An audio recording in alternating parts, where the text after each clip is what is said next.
আরজিকর কাণ্ডের পর প্রবল জনরোষের মুখে পড়ে কলকাতা পুলিশ। অভিযোগ ওঠে, অভয়ের মৃত্যুর পর তথ্য প্রমাণ লোপাট হয়েছে, তাতে পুলিশের হাত রয়েছে। আর এই ঘটনায় কলকাতার নগরপাল বিনীত গোয়েলের নাম একেবারে সামনের সারিতে রেখেছিলেন সাধারণ মানুষ। বিরোধীরাও অনেকে ইতিমধ্যেই বিনীত গোয়েলের অপসারণ চেয়েছে। এরই মধ্যে কলকাতার পুলিশ কমিশনার বিনীত গোয়েলকে চরম অপমান করা হয়েছে হুগলির তারকেশ্বরে। আরজিকর কাণ্ডের প্রতিবাদে একটি পথসভায় বিনীত গোয়েলের কার্টুন বানানো হয়েছে। সেই কার্টুনে দেখা যাচ্ছে তার প্যান্ট খুলে পিছন থেকে লাথি মারছে এক যুবক।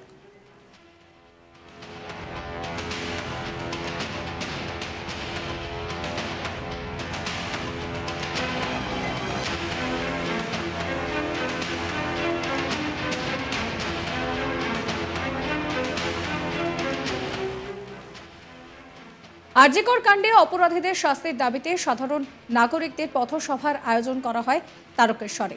রবিবার 1 সেপ্টেম্বর সন্ধ্যায় তারকেশ্বরের ডিগ্রি কলেজ সংলগ্ন এলাকায় সচেতন নাগরিকদের উদ্যোগে আরজিকর কাণ্ডে অপরাধীদের শাস্তির দাবিতে পথসভা অনুষ্ঠিত হয়। উপস্থিত নাগরিকরা সভায় বক্তব্য রাখতে গিয়ে বারবার দোষীদের চরম শাস্তির কথা জানান।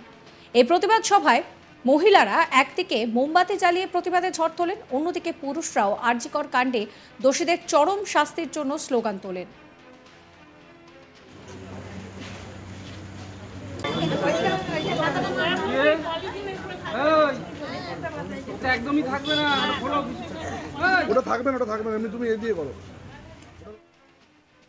এক প্রতিবাদী তিনি ঠিক কি জানাচ্ছেন শোনাবো আপনাদের। আর প্রত্যেকটা পদে পদে এই ঘটনাকে লুকোতে চাইছে এবং বিভিন্ন রকমের তথ্য দিচ্ছে। তো এই বিষয়ে আমরা তো একটা জাস্টিস চাইছি বা ন্যায় চাইছি। এবার এই ন্যায় আমরা আদৌ পাবো কি পাবো না এ নিয়ে আমার তো সন্দেহ রয়েছে, কিন্তু প্রতিবাদের ভাষা খুব কঠোর থেকে কঠোরতর হচ্ছে, কঠিন হচ্ছে, এটা বেশ ভেবে ভালো লাগছে। আর যা এই প্রতিবাদ যদি ধরুন আজকে প্রতিবাদ এমন জায়গায় পৌঁছলো বা আমাদের ন্যায় এমন জায়গায় আমরা পেলাম যেখানে বলবো হয়ে গেল, যাদের বা যাবজ্জীবন কারাদণ্ড হলো, তারপরেও এই প্রতিবাদ যদি থেমে থাকে তাহলে আমার মনে হয় দিনের পর দিন চলতেই থাকবে।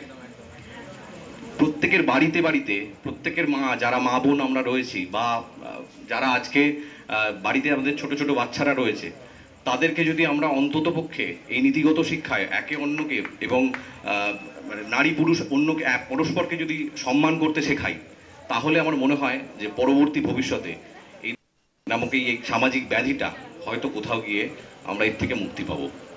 আমার এটাই মনে হচ্ছে। আরেক প্রতিবাদী তিনি বলছেন যে ভারতবর্ষে নারীকে আমরা দেবতা রূপে পুজো করি। কেন্দ্র বা রাজ্য সরকার কি করছে? এত বড় একটা ঘটনা ঘটে গেল, এত দেরি কেন হচ্ছে? মানুষ কি সুবিচার পাবে না? নারী শক্তির কি হলো আজকে? কি বলছেন তিনি, শোনাবো।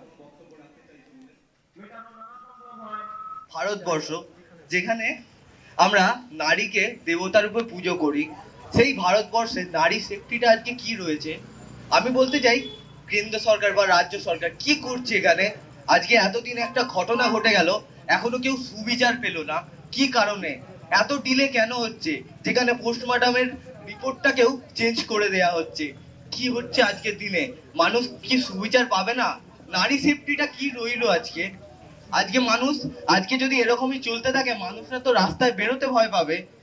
তো আমরা চাই এই সুবিচারটা চাই। আমরা রাজ্য সরকার, কেন্দ্র সরকার প্রত্যেককে একটাই রিকোয়েস্ট করব, যেন আরজিকরের ঘটনা সম্বন্ধে যেন সঠিক বিচার পাওয়া যায়। আর এই যে অনেকের অনেক রকম স্টেটমেন্ট পাওয়া যাচ্ছে, আপনারা আজকে সবার হাতে সোশ্যাল মিডিয়া আছে, সবার হাতে স্মার্টফোন আছে, স্মার্টফোনে বিভিন্ন রকম তর্ক বিতর্ক ঝড় উঠছে, যেখানে অনেকের অনেক রকম স্টেটমেন্ট বেরোচ্ছে, কিন্তু তার মধ্যে যেন আমাদের এই আজকে জাস্টিসের আস্তে আস্তে থেমে যাচ্ছে। এই জিনিসটা যেন না থামে। আজকে আজকে প্রত্যেক পাড়ার প্রত্যেকটা গলি থেকে মহিলাদেরকে বেরিয়ে আসা দরকার। প্রত্যেক মহিলাদেরকে বেরিয়ে আজকে এই আন্দোলনে যোগদান করা দরকার, যাতে প্রত্যেকে মানে জাস্টিসটা পায়। যে প্রত্যেকটা মানুষের, শুধু একটা মহিলার বা একটা মেয়ের আজকে জাস্টিস নয়, প্রত্যেকটা ফ্যামিলির জাস্টিস, প্রত্যেকটা বাড়ির নারীদের জাস্টিস, জাস্টিস প্রত্যেককে চাই। তাই তবেই আমরা আজকে, যদি না আজকে এই জিনিসটা জাস্টিসটা পাওয়া যায়, তাহলে মহিলারা বাড়ি থেকে বেরোতে পারবে না। মানুষের সরকারের প্রতি বা প্রত্যেকের ভরসা উঠে যাবে। তাই আমরা জাস্টিসটা চাই, জাস্টিস ফর আরজি কর। আর সবাই কেউ যেন না দমে যায় আজকে এই আমাদের আন্দোলনটা যেন চলতে থাকে। আপনাদেরকে রিকোয়েস্ট করব, যখন যেভাবে হয় আমরা বেরিয়ে আন্দোলন করব, এই আন্দোলন যেন চলতে থাকে।